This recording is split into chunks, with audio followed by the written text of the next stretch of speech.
I knew my family didn't really see me, but nothing prepared me for what my mother said that night. She leaned back in her chair, eyes cold, and told me, "Don't expect anything from us." My brother actually smiled like he'd been waiting to watch me break. I didn't. I stayed completely still even as the room tightened around me. Something in the silence felt different, like someone else had finally heard enough. And just when Mom thought she'd won a chair scraped behind her slow deliberate, that was the moment everything shifted, though none of them realized it yet. My name is Rebecca, and for most of my life I thought staying quiet was the safest way to survive my own family. I grew up in a small house in Seattle where the walls were thin, the expectations were heavy, and the affection felt rationed. Mom used to say she treated us equally, but even as a kid, I could see the tilt in the scales. My brother Daniel got the bigger slices of cake, the newer shoes, the louder praise. I got what was left after the dust settled. I learned early not to ask for much.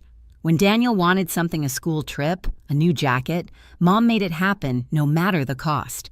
When I needed help with college applications or a ride to my part-time job, the answer was usually, "You're old enough to figure it out." So I did. I worked late shifts, saved every dollar, and told myself that independence was a badge of honor, not a sentence.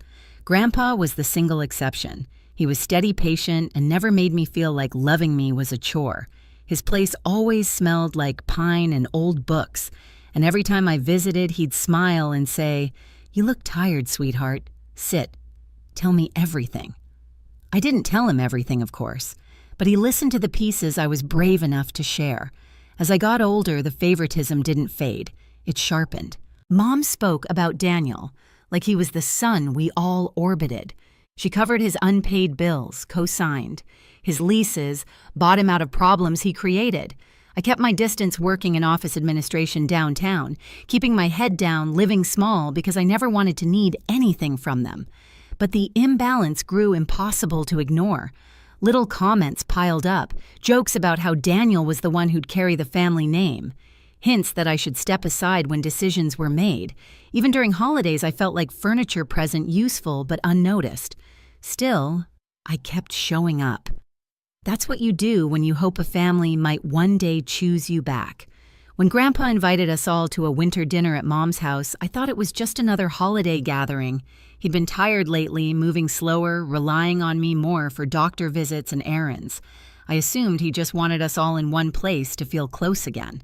But when I walked into the dining room that evening, something in the air felt heavy, like everyone already knew a script I hadn't been handed. I just didn't realize the lines they were about to deliver would change everything. By the time dinner started, the tension in the room felt thick enough to chew. Mom moved around the table with the confidence of someone who believed she already owned the night. Daniel lounged back in his chair, scrolling on his phone, barely acknowledging anyone. Grandpa sat quietly at the end of the table, hands folded, eyes sharper than they looked a moment earlier. I took my seat near him, the only place that ever felt remotely safe. Small talk died quickly. Mom brought out the food set, the dishes down a little too forcefully, then cleared her throat like she was preparing for a speech she'd rehearsed. I felt my stomach tighten. She had that expression, the one she wore before delivering a decision she expected everyone else to accept without question. So she began picking up her glass. "I think it's time we talk about the future of this family." Daniel straightened up, suddenly interested. Grandpa didn't move. I stayed quiet. Mom launched into a long explanation about responsibility and keeping things in order, words she liked to use when she really meant control. She talked about the house finances, long-term decisions, all while Daniel nodded like a politician pretending to understand a bill he didn't read. Then she looked directly at me. "Rebecca," she said, sounding almost bored, "we've agreed that your brother will take care of everything moving forward." I blinked. Everything I repeated, keeping my voice even. She shrugged. "He's the more stable one, more committed to the family. So yes." Daniel smirked, the corner of his mouth lifting like a kid who'd just been handed someone else's birthday present. I felt the humiliation burn low in my chest, but I kept my expression still. He liked when I reacted. Mom liked it even more. I folded my hands on the table. "And me?" I asked, even though I already knew the answer. Mom didn't hesitate. Don't expect anything from us. Just like that. Cold, final, delivered with the same tone someone might use to say, pass the salt. It was the kind of sentence that didn't echo, it stabbed. The room went painfully quiet. Daniel leaned back, satisfied. Mom adjusted her napkin like she'd just completed an item on her to-do list. And me, I sat there feeling the familiar weight press into my ribs. I'd heard 1,000 subtle versions of that message my entire life. But hearing it out loud, formal public, felt like being erased in real time. I inhaled through my nose, slow and steady. I stayed calm. Calm in a way that didn't feel like defeat anymore. Calm like clarity. Calm like something in me finally clicking into place. I glanced at Grandpa, expecting sympathy. What I saw instead was something else entirely.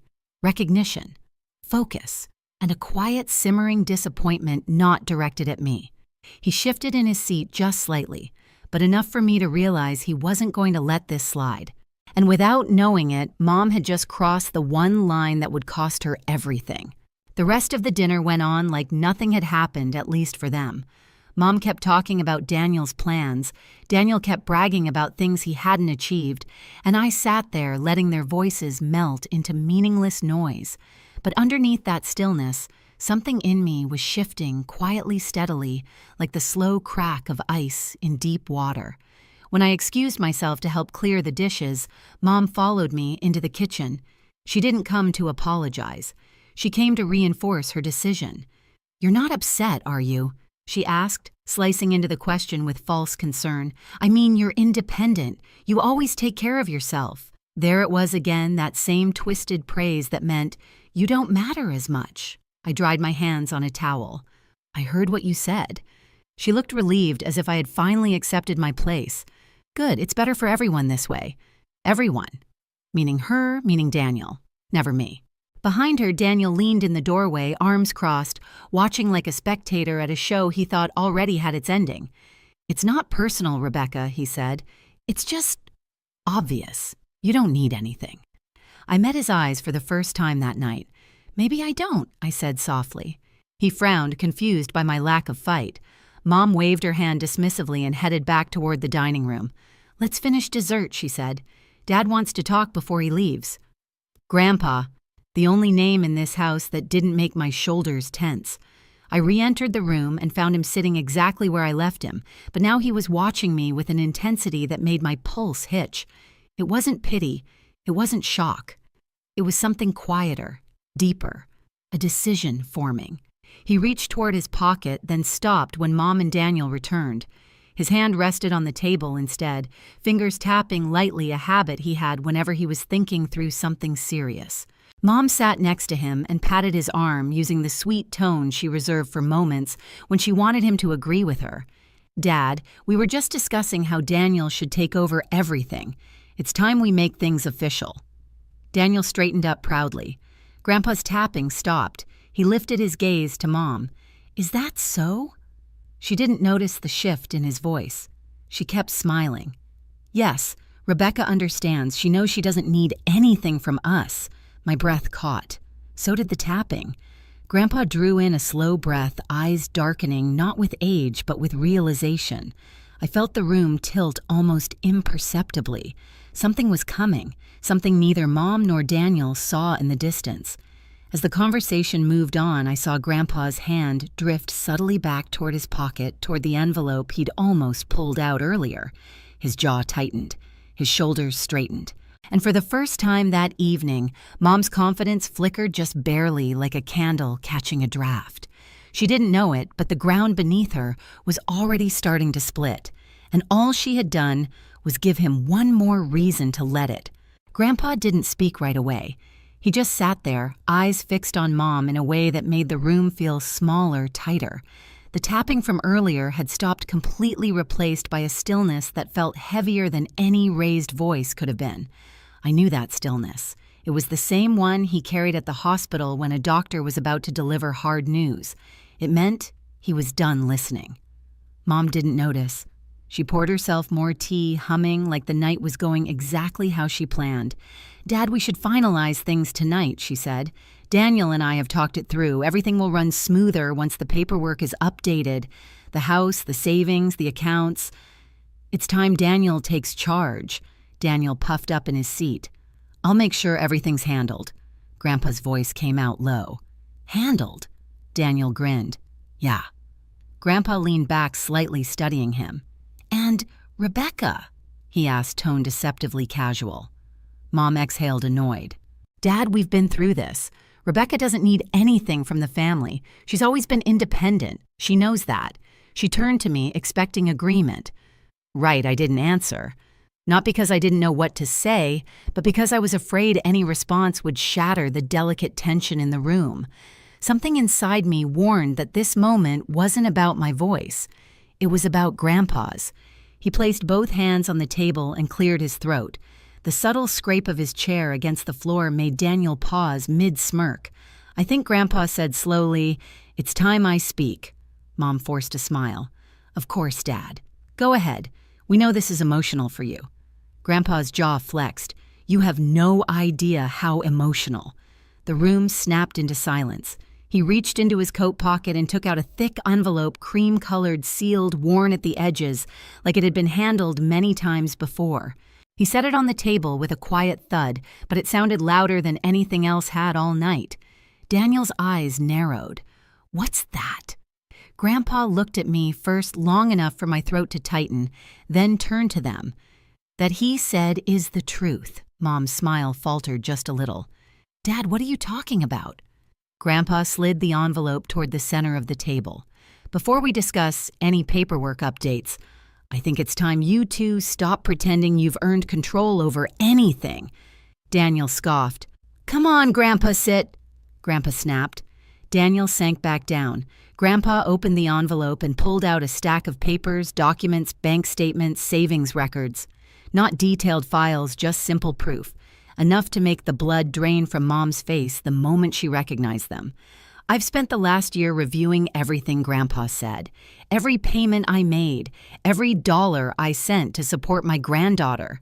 He looked straight at Mom. And everything you took. Mom's hand twitched. Dad, that's not don't.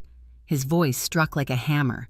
You told me Rebecca never cashed the support I sent her for school. You told me she refused the help, that she said she didn't want my money. Daniel sat up straighter, suddenly unsure. Grandpa continued, voice steady and merciless. You said Rebecca didn't care, that she wanted nothing to do with what I gave her. But here, he held up a statement, is every deposit I made. And here another sheet is every transfer you made to Daniel with that money. Daniel's mouth fell open. What, Mom? What is he talking about? Mom went pale. Dad, wait. I can explain. There's no explanation. He pointed at the papers. You stole from your own daughter. My stomach dropped. I knew Mom favored Daniel. I knew she'd hidden things. But I didn't know it was this.